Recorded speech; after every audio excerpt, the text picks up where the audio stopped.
Israeli Prime Minister Benjamin Netanyahu and U.S. President Donald Trump smiled broadly in their White House meeting, despite both being embroiled in scandal. Netanyahu wasted no time turning the attention to the U.S. president for his decision to recognize Jerusalem as Israel's capital. Mr. President, this will be remembered by our people throughout the ages.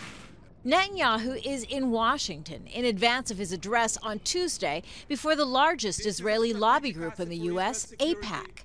But Netanyahu made it clear he was also seeking U.S. support for what he sees as Israel's greatest security challenge. It's encapsulated in one word: Iran.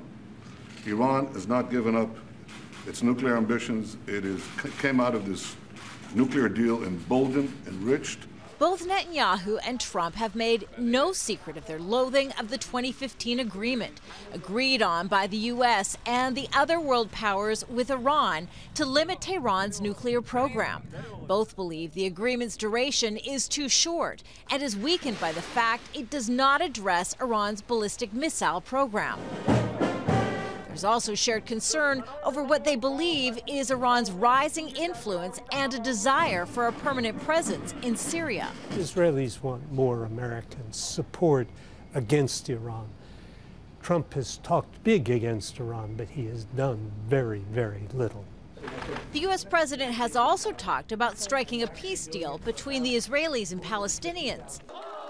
Trump's Jerusalem declaration in December infuriated Palestinian leaders. They're now calling on the international community to negotiate a deal, not the U.S., a point the president seems to have ignored. The Palestinians, I think, are wanting to come back to the table very badly. If they don't, you don't have peace. You don't have peace.